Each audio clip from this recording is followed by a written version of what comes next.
I believe in ghosts. I think ghosts are real. And I think that ghosts can be scary too, mind you. I've lived in New Zealand and I've felt spirits around. But the New Zealand spirits tend to be very quiet and very nice and very soothing, to be very honest with you. And it might all sound a bit over the top to you, but this is what I really think. Anyway, I'm in a good mood today, so I don't think that I will be doing any nasty reviews. But I want to read from the book Snakes, Cows, and Avocado Sandwich. I love the covers. They are very colorful. There's red and blue and white, and it looks beautiful. Okay, I'm going to start with the introduction. Snakes, Cows, and Avocado Sandwich is essentially a collection of short stories and poems and ambitiously tries to be one single book.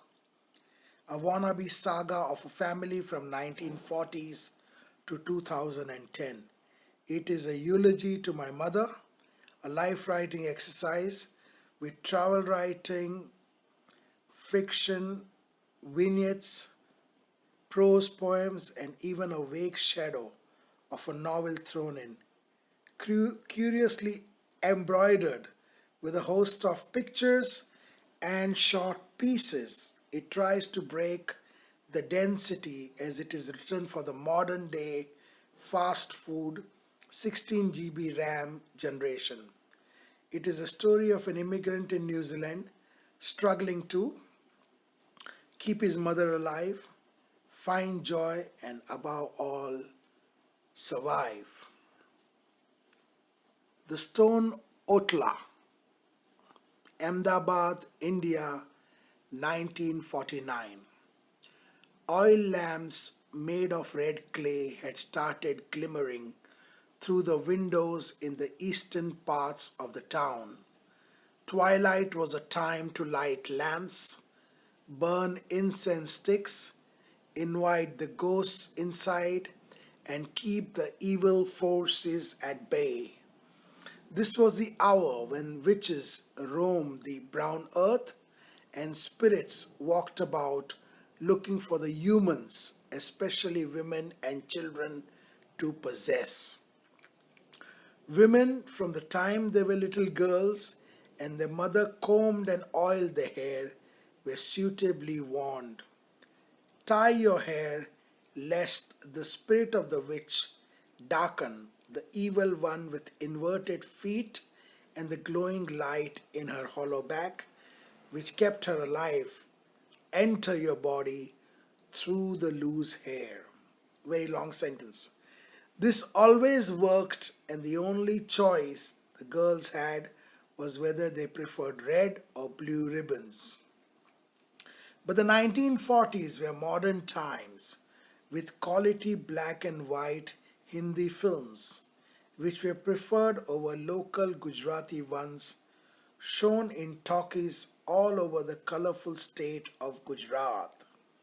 The auto rickshaws had started making their presence felt in the capital city that once ran solely on horse carts, cow carts, cycles, and feet. These were times when Indian women were free, husbands liberal, and superstitions outdated. The orange glow hid the brownstone building that was supported by ancient teak pillars, proudly showing off the antique carvings of cows, horses, princes, sages, and demigods on them.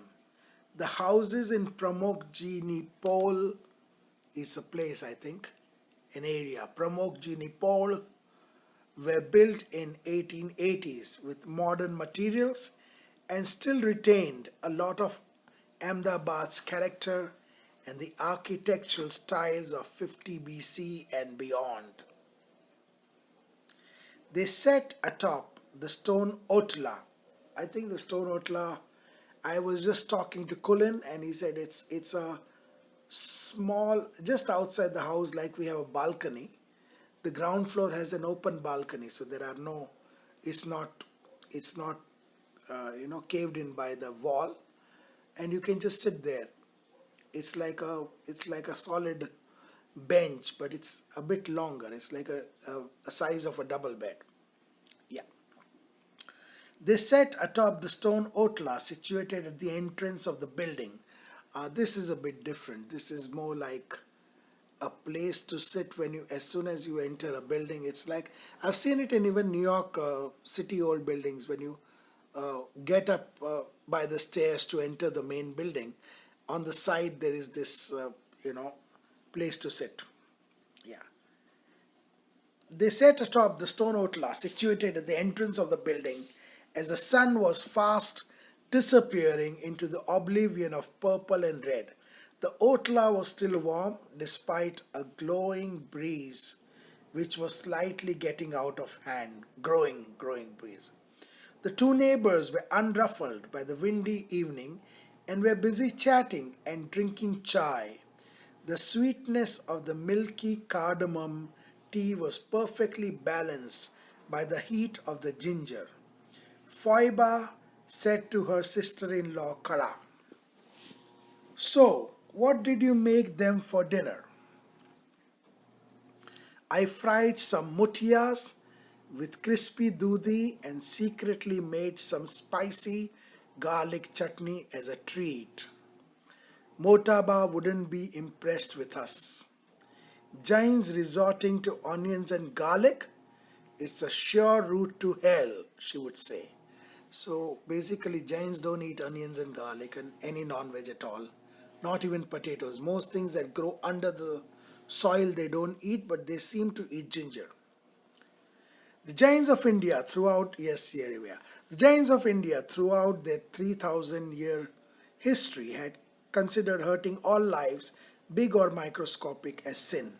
They followed Lord Mahavir's prescriptions of absolute non-violence since 544 BC. She'll just have to accept that the times are changing. Yes, I have some rice pudlas and some chana dal onion pudlas. They can have it with mango chunda. So mango chutney is also a chutney, but it's sweet. In the West, anything that is sweet is called chutney, but that's not true in the East.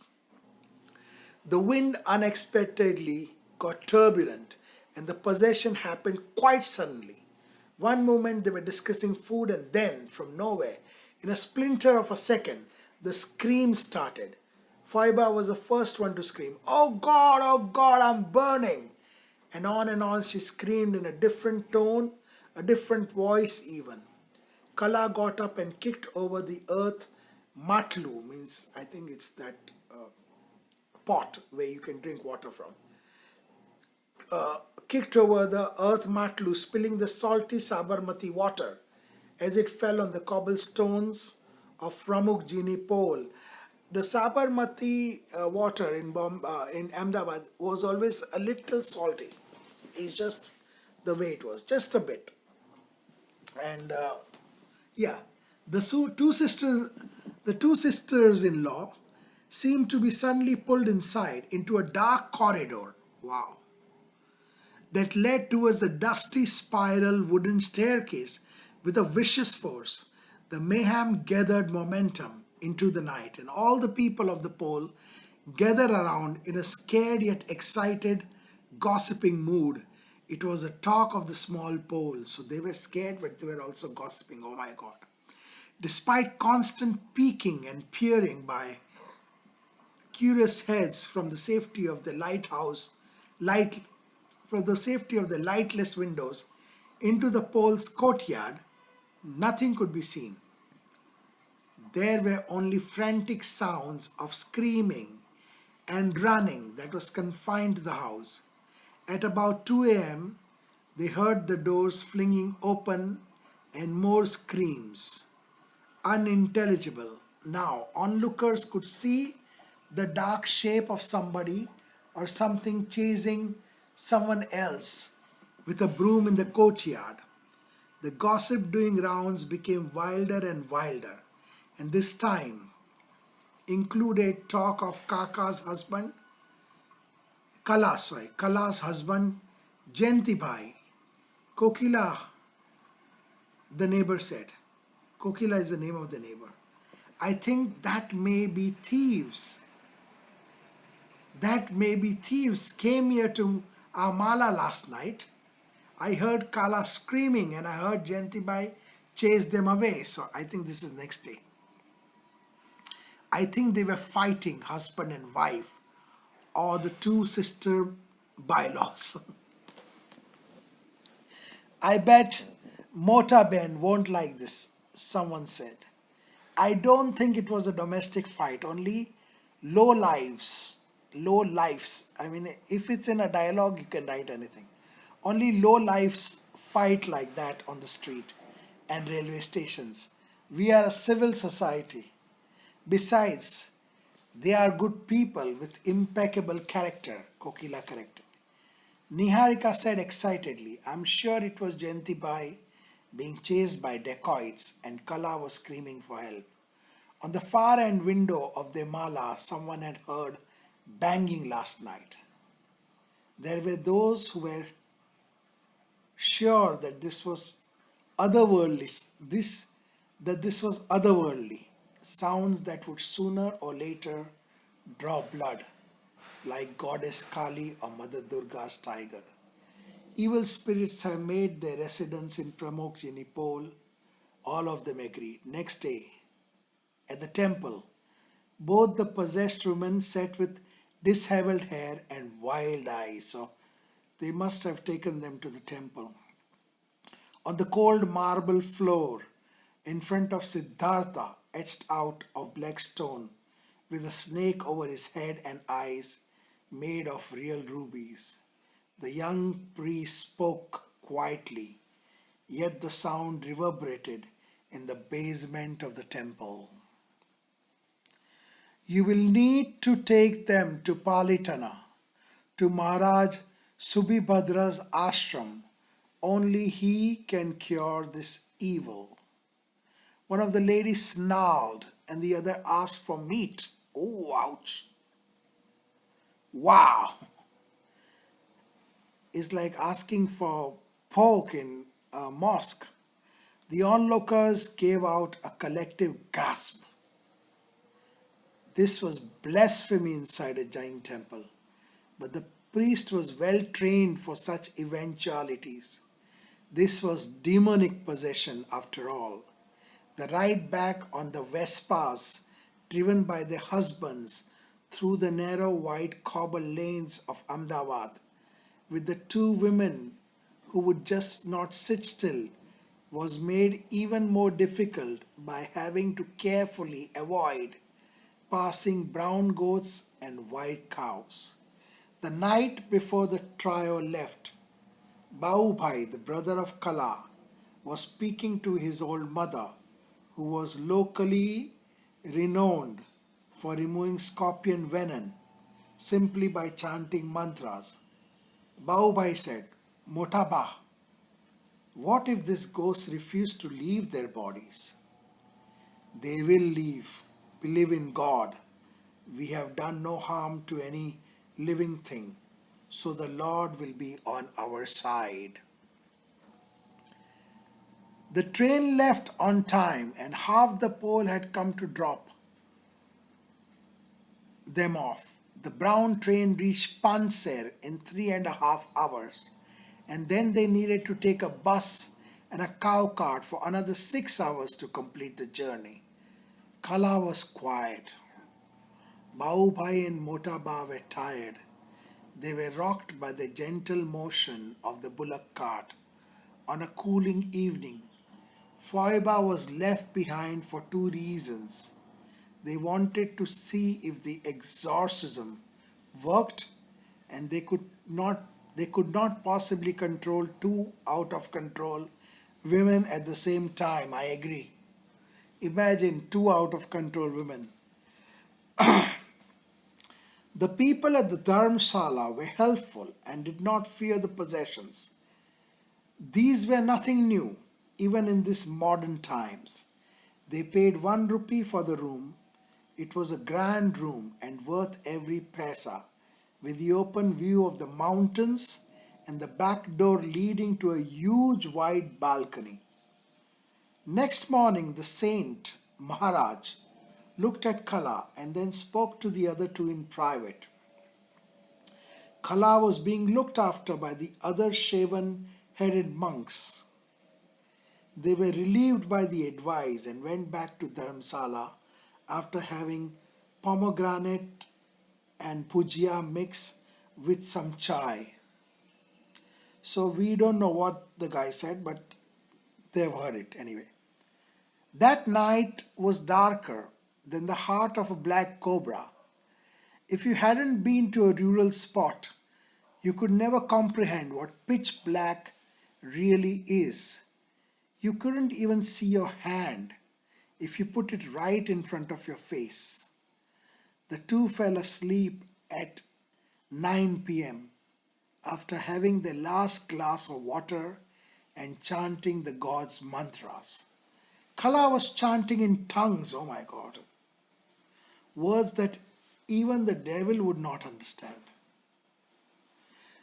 This is a bit scary, this whole tongue thing. Anyway, I think I'm boiling my potatoes. Just give me 1 second.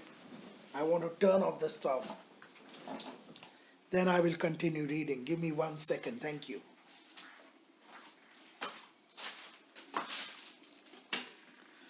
Okay, back. At around 2:15 in the black morning, Kala got up and started screaming, just as the Muni had warned. So it's 2 o'clock in the morning, which is technically night.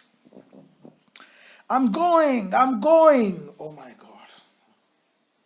But Grandpa, so this is who they were. Grandpa and great grandma had hearts of steel, and they lay still.